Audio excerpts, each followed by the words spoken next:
मित्रों, हमने पिछले 2 वीडियोज़ में जॉइंट सेक्टर का डिटेल में एनालिसिस किया, उसकी परिभाषा, विशेषताएं, उसकी समस्याएं, उसके निराकरण, ये सब की बात की थी। आज के वीडियो में हम संयुक्त क्षेत्र की सफलता के सुझावों की चर्चा करेंगे, सुझावों पर बात करेंगे।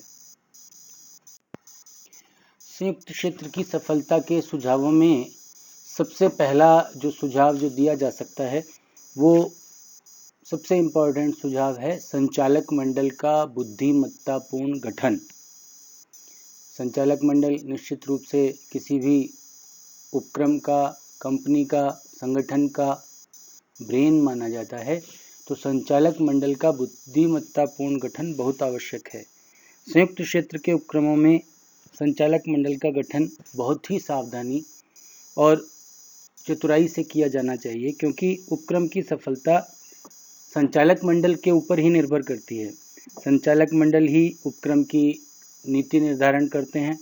संचालक मंडल का अध्यक्ष जो है वो भी इतना बुद्धिमान, चतुर और कुशल होना चाहिए जो सारे उपक्रम को सही नेतृत्व प्रदान कर सके। नेतृत्व का अपना एक योगदान होता है और वह सत्यनिष्ठ, योग्य, कुशल और अनुभवी भी होना चाहिए।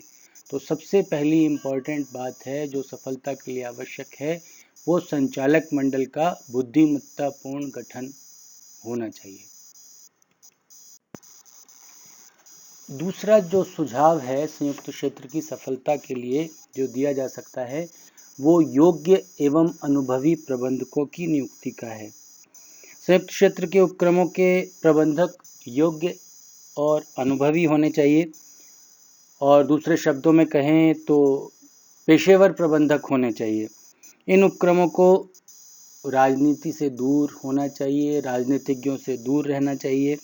इसके अतिरिक्त संयुक्त क्षेत्र के उपक्रमों में सरकार या निजी उपक्रम के किसी भी कर्मचारी को प्रतिनियुक्ति पर लगाने से बचना चाहिए, क्योंकि प्रतिनियुक्ति पर अगर कोई आएगा तो वो प्रतिनियुक्ति बहुत अच्छे तरह से, बहुत मेहनत से, कुशलतापूर्वक काम करने में एक बाधा पैदा करती है। तो योग्य और अनुभवी प्रबंधकों की नियुक्ति आवश्यक है। तीसरा सुझाव जो संयुक्त क्षेत्र की सफलता के लिए दिया जा सकता है वो ये है कि सरकार का न्यूनतम हस्तक्षेप होना चाहिए।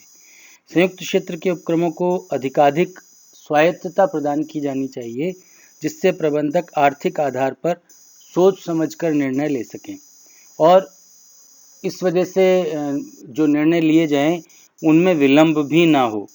सरकार को अपने हस्तक्षेप को कम से कम करना चाहिए, बहुत सीमित रखना चाहिए, और नीति निर्धारण या आधारभूत मामलों में ही अपनी राय देनी चाहिए। इससे प्रबंधक स्वतंत्र रूप से सही ढंग से अपना काम कर सकेंगे और अपने कार्यों को शीघ्र संपन्न कर सकेंगे।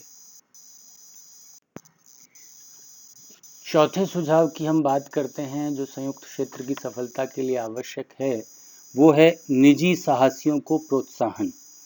संयुक्त क्षेत्र के उपक्रमों में निजी साहसियों को प्रोत्साहित किया जाना बहुत आवश्यक है। उनके कुशल प्रबंध को सराहा जाना चाहिए। उपक्रम में सरकार के समान उनको भी अधिकार दिए जाने चाहिए, और उससे वे अपने को सरकार के अधीन न समझें। ये ना समझें कि कोई उन्होंने सरकार की नौकरी कर ली हो।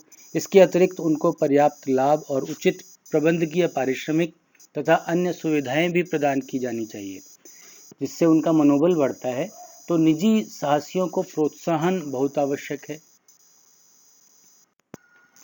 जब हम संयुक्त क्षेत्र की सफलता के सुझावों की बात करते हैं तो परस्पर मधुर संबंध भी बहुत आवश्यक है। परस्पर मधुर संबंध संयुक्त क्षेत्र निजी और सार्वजनिक क्षेत्र का एक मिश्रण है, तो उन दोनों के मध्य एक परस्पर मधुर संबंध, एक समन्वय बहुत ज़्यादा जरूरी हो जाता है। अतः उपक्रम की कुशलता और प्रगति के लिए परस्पर मधुर और सौहार्दपूर्ण संबंधों का होना अति आवश्यक है। यह संबंध आपसी समझ और सरकार के न्यूनतम हस्तक्षेप से ही कायम रह सकती है। तो दोनों क्षेत्रों के बीच में परस्पर मधुर संबंध आवश्यक है। संयुक्त क्षेत्र की सफलता के सुझावों में सबसे पहला जो सुझाव जो दिया जा सकता है वो सबसे इम्पोर्टेंट सुझाव है संचालक मंडल का बुद्धिमत्तापूर्ण गठन। संचालक मंडल निश्चित रूप से किसी भी उपक्रम का, कंपनी का, संगठन का ब्रेन माना जाता है, तो संचालक मंडल का बुद्धिमत्तापूर्ण गठन बहुत आवश्यक है।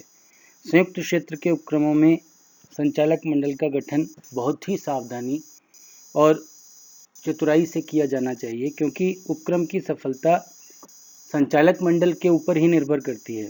संचालक मंडल ही उपक्रम की नीति निर्धारण करते हैं। संचालक मंडल का अध्यक्ष जो है वो भी इतना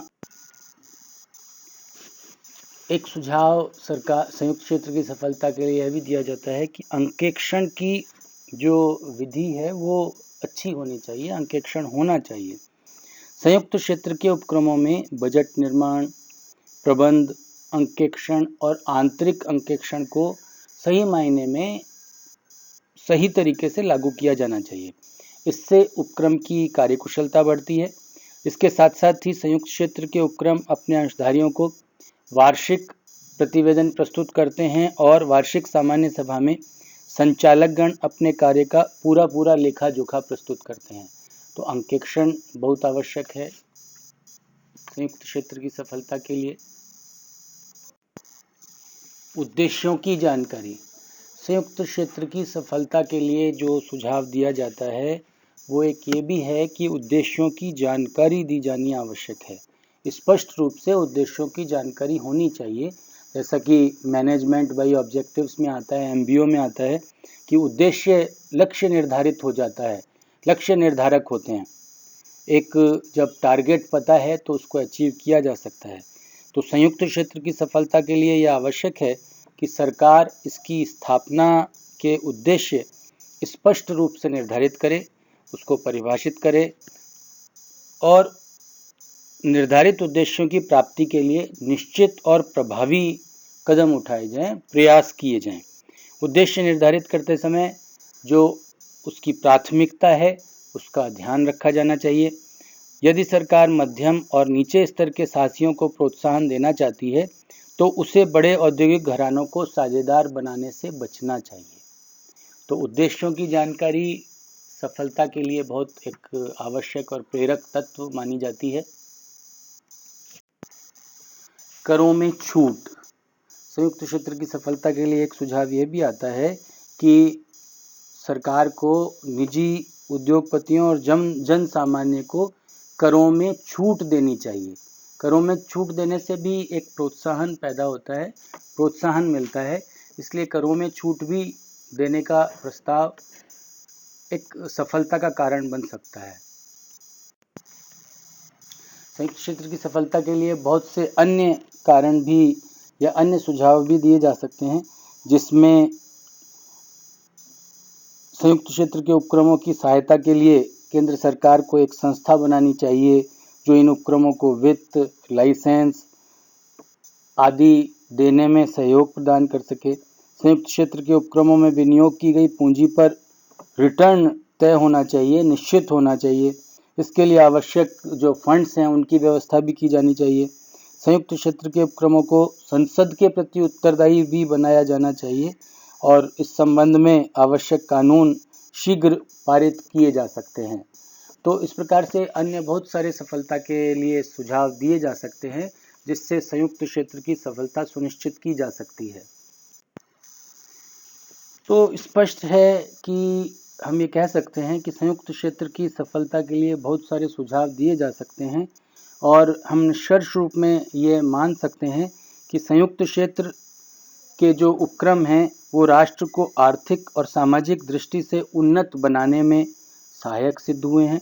इन उपक्रमों की स्थापना से आर्थिक विषमता का अंत हुआ है और ये निजी उपक्रमों का स्वतः ही राष्ट्रीयकरण भी हुआ है। इससे सरकार को दोहरा फायदा हुआ है। पहला तो यह कि निजी उपक्रमों के विलय के लिए मुआवजा नहीं देना पड़ता तथा दूसरा उद्योगों को कुशल प्रबंध प्राप्त होता है। हम ये कह सकते हैं कि संयुक्त उपक्रम निजी और सार्वजनिक क्षेत्र के जो उपक्रम होते हैं उनके अच्छाइयों का एक अच्छा मिश्रण है, सुंदर सम्मिश्रण है। वो एक मिला जुला जो प्रारूप है उसका रूप है, और उसकी जो अच्छाइयाँ हैं, अगर पूरी अच्छाइयाँ सही ढंग से लागू कर दी जाएं तो वास्तव में एक अच्छा परिणाम प्राप्त हो सकता है।